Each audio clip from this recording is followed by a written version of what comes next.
Un jour de l'été 1907, un marchand d'art de 23 ans, arrivé de Stuttgart et qui vient d'ouvrir une modeste boutique rue Vignon, fait l'ascension de la rue Ravignan.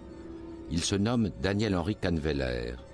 Le collectionneur allemand, Wilhelm Hude, lui a parlé de cet étrange et séduisant espagnol qui est en train de peindre à Montmartre un grand tableau, genre assyrien.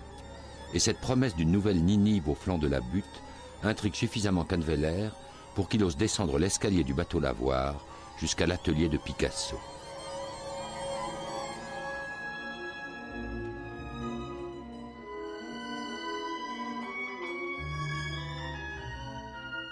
Il y avait un très gros chien, une très belle femme.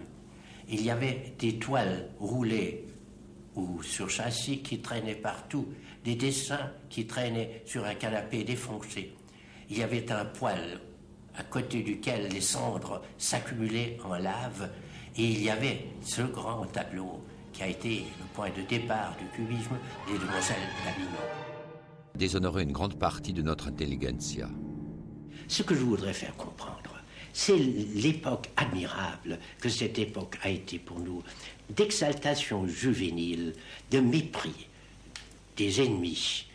À partir de cette époque-là, aucun des peintres que je représentais n'exposait plus dans des salons publics. Nous voulions éviter les rires de la foule dont nous ne voyions pas l'utilité. Je ne faisais plus non plus d'exposition dans ma petite galerie. Je me contentais d'exposer les tableaux, de montrer les tableaux. Quand un peintre avait fini une série de tableaux qui lui paraissaient prêts à être montrés, on la descendait à la rue Vignon et on l'accrochait.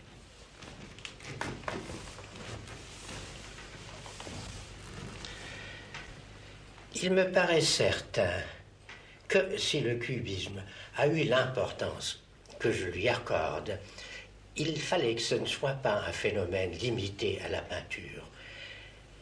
De quoi s'est-il agi au juste? D'une remise en question de beaucoup de choses, de façon à retrouver ce qui était éternel en peinture, ce qui était durable et ce qui n'était pas qu'habit d'époque.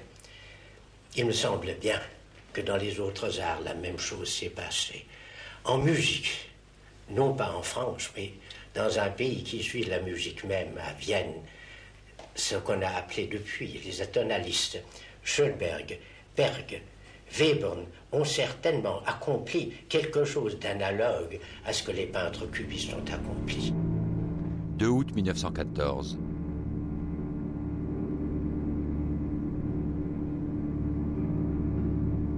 Que vous devriez vous mettre à la caricature. Braque, amené devant ce tableau, a dit qu'il lui semblait que c'était comme si on buvait du pétrole pour cracher du feu. Et Dorin m'a dit à moi-même qu'on trouverait Picasso pendu devant ce tableau-là un jour, tellement cette aventure paraissait désespérée. Alors c'est du côté de chez les